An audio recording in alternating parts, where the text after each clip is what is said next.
This is the Senate of the Federal Republic, not the rubber stamp Senate, as people tend to talk. Most of the things that come before us, we scrutinize and we take what we believe is in the best interest of Nigerians. And we are not making laws for ourselves. Neither are we making law for Tinubu's administration. We are making laws for Nigeria. We want to make laws that will outlive us, so that at the end, 50, 100 years from today, there will be no need to even tamper with them, because the brains that entered into the making of the laws were people who were very experienced and people who saw tomorrow. Congratulations and welcome to the uncommon 10th Senate of the Federal Republic of Nigeria.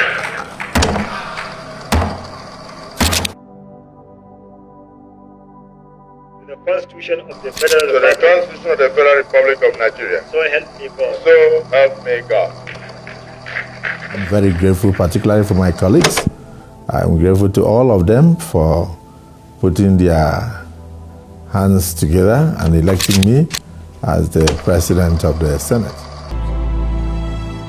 The 10th Senate of the Federal Republic of Nigeria, I describe it as a pro-people's parliament. In fact, when I sit as a Senate President, I don't recognize who is in this party or the other party. I always say leave the party at the door before you enter the hallowed chamber of the Senate. The 10th Senate has acted decisively on 26 executive bills. As a matter of fact, we met a very poor situation, and so we had an option whether to go trying to fight the executive. But why fight the executive? Because the melees we saw on ground were not caused by the current executive.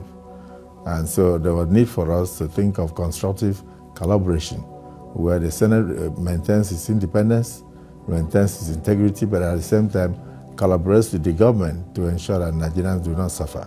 A total of 844 bills have been introduced within its first 2 years to tackle pressing national issues. Notably, a record 96 bills have been passed, a record for any Nigerian Senate at this stage of the legislative cycle. 107 bills are currently at the committee stage, undergoing the necessary scrutiny. 206 bills are awaiting first reading, reflecting a robust pipeline of legislative ideas. 409 bills have advanced to second reading. More importantly, 52 of these bills have been assented to by the President for better governance. The journey so far has been very checkered. I will start by saying that we have remained very focused on our responsibilities.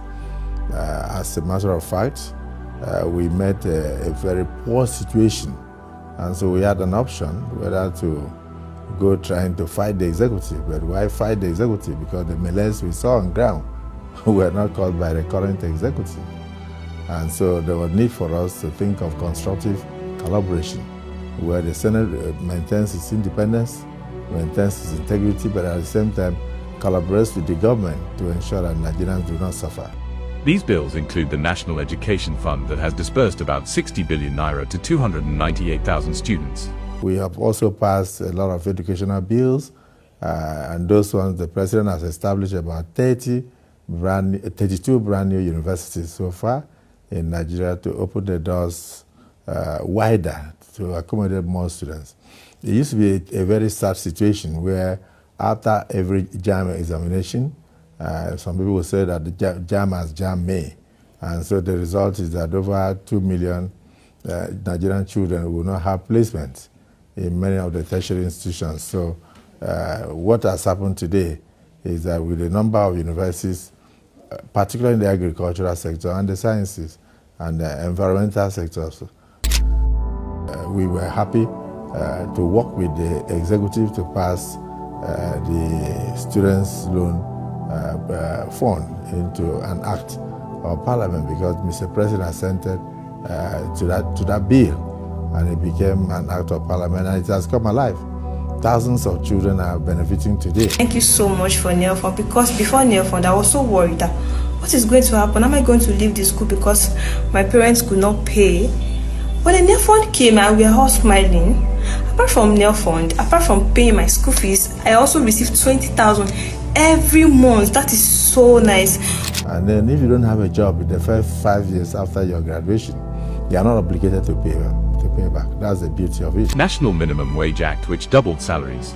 The landmark tax reform bills for ease of business. Several universities and tertiary institutions have been established across the country to improve access to education. Judicial office holders, salary and allowances. Data Protection Law, Nigerian Anti-Doping Bill 2025. Defense Industries Corporation of Nigeria, DICON, Bill. National Center for the Control of Small Arms and Light Weapons Bill.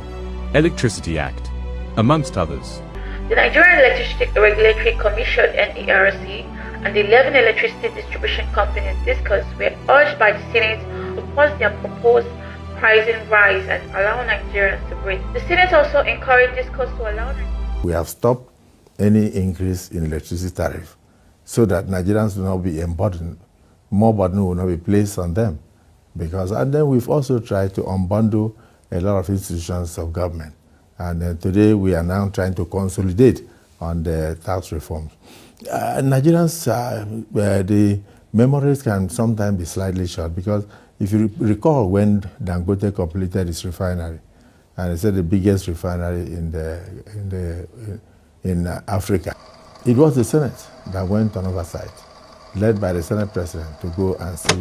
And when we asked, how can we help so that this gigantic monument or this project will not turn into just a mere monument, and then go like Ajakuta and other big projects in the country. And through our intervention, we were able to work closely with the executive. And then today, Dangote can buy products for his refinery in Naira.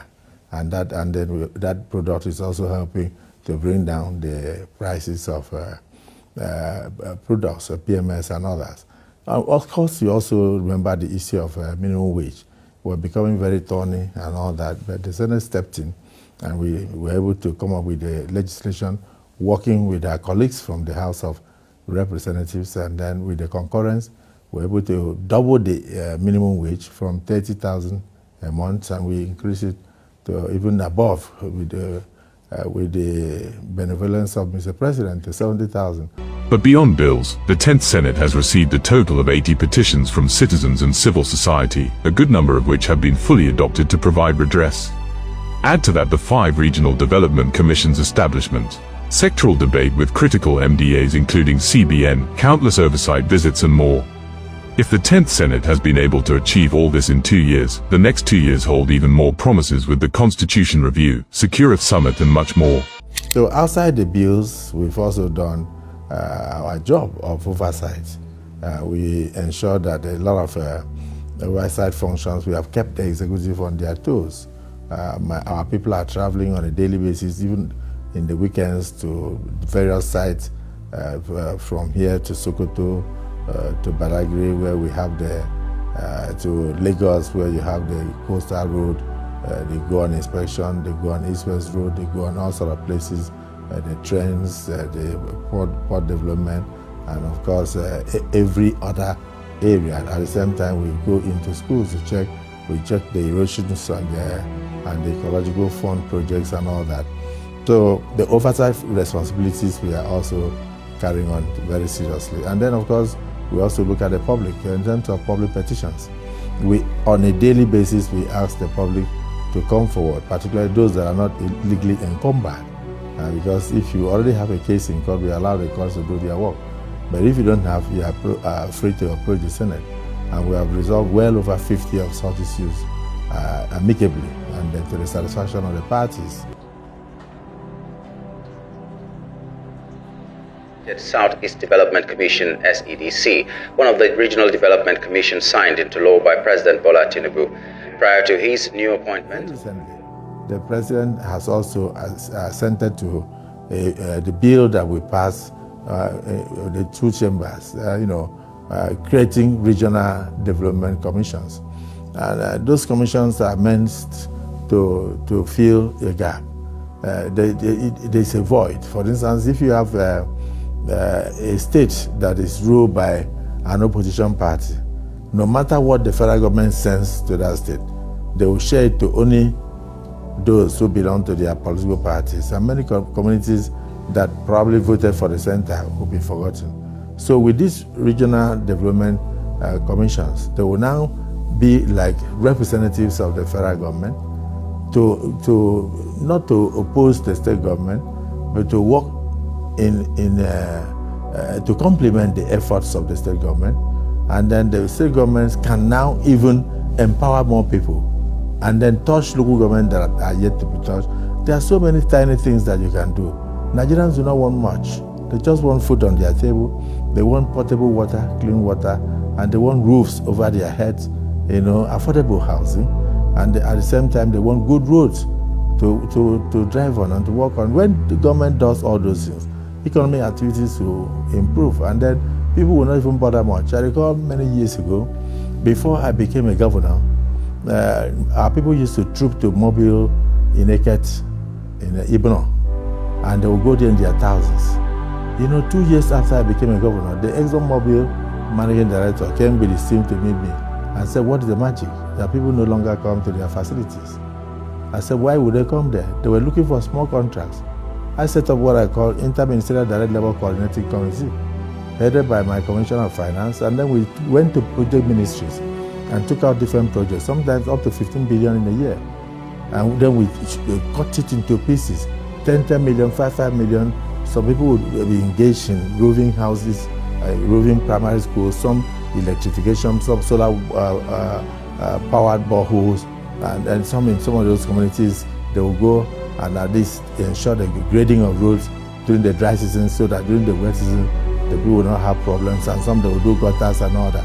So people got so busy that they forgot Mobile. So the contracts in Mobile were no longer attractive.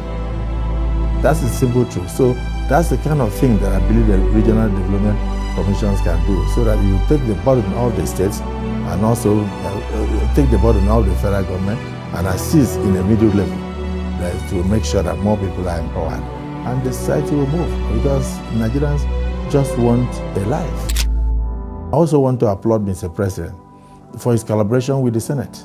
We are not supposed to be involved in terms of execution of projects and all that, but everybody expects something from a legislator. When you are elected, your people will say you have not brought anything home. So Mr. President, in his magnanimity, was able to increase the amount of money available for constituency projects. And today, almost every senator, almost every House of Rep member goes back home to commission one small project or the other.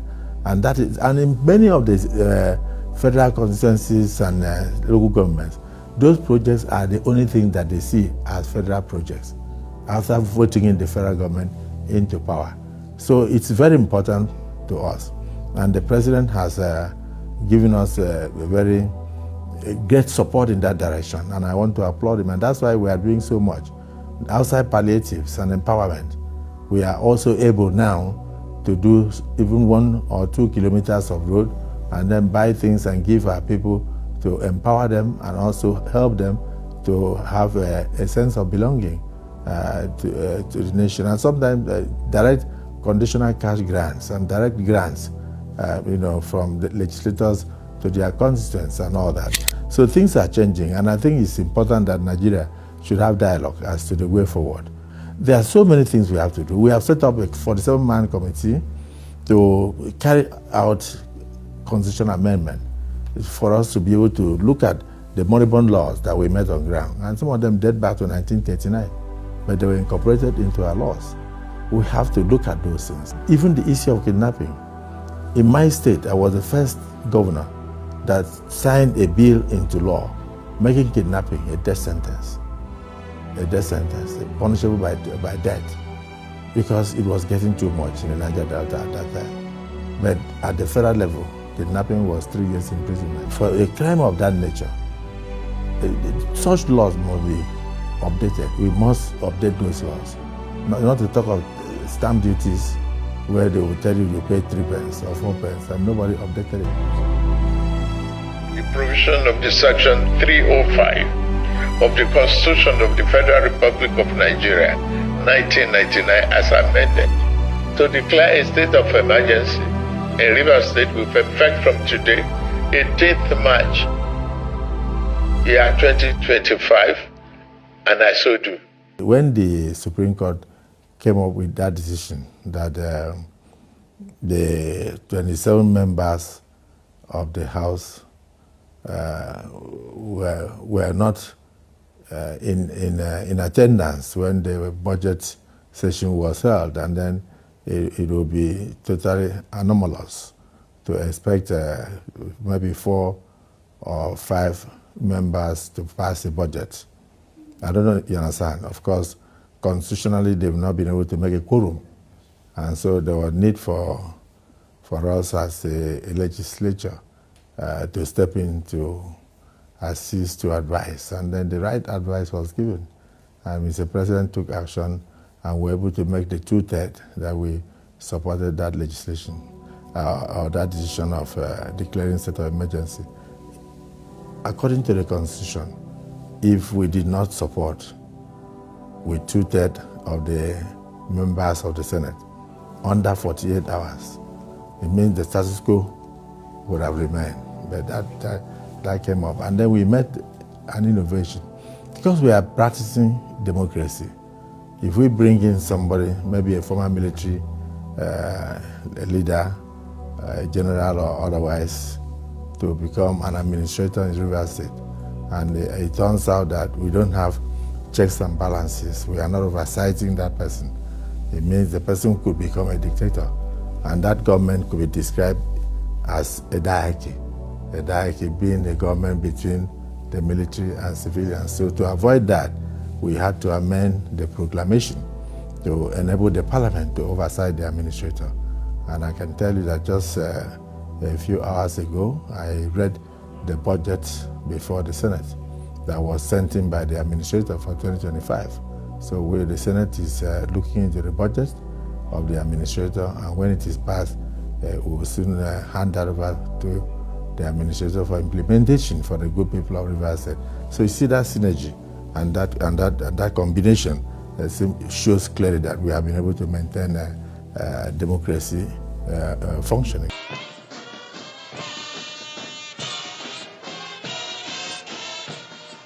Every Nigerian must be interested in security, not just those who are wearing uniform. The soldier that dies is somebody's child, is somebody's brother, is somebody's father, is somebody's husband. So, and if it's a woman, the woman that dies has left a widower behind and left children behind. So we are so interwoven that we should all be interested in security. And so that's why we decided to call for a security summit, to have proper discussion. And this time around, we will plead that Mr. President should be part of it so that at the end, it will be implemented. So, and if there is need to bring it to the parliament to give it a legal backing, we will do so, whatever the communique will be at the end of the day. But we want to talk among ourselves and see whether there are things that we are not doing rightly. So, going in that line, the Security Summit will also be looking at community policing and also looking at what can the traditional institution, what role can they play in ensuring peace and stability of the nation. It is important that we think Nigeria, and we should produce what we consume and consume what we produce. Because the time could come where no ship will be able to enter Nigeria for one kind of viral disease or the other. It has happened. It actually did happen during the COVID. And then we must also make sure that in the healthcare sector, we put our hospitals at their best, so that we can, no matter your status in life, you can walk into the hospital and get the best of treatment. And our people must be well trained, because that's why I said the current policy of the administration of President Bola Ahmed Tinubu to think Nigeria first, is a very major item. Not in terms of becoming, going into isolation, no. We'll still be collaborating and partnering with friendly countries, but at least in every decision of the parliament, the 10th Senate, we should think of Nigeria first. How can Nigeria survive alone, on its own, if ABC were unavailable? A good example is the US aid that they canceled recently by President Donald Trump. And when that happened, a lot of countries, of course, quadrupled their HIV infections. But Nigeria rose to the occasion. And the president immediately made available almost $200 million for us to purchase HIV, AIDS drugs and all that, to intervene in order to fill that lacuna. A major thing has happened in Nigeria with the tax bills that we are handling in the National Assembly, which I believe, by the grace of God, we are working very hard to ensure that the bills are signed into acts of Parliament. That will be a turning point in revenue generation for Nigeria. And with more money, we can do more things.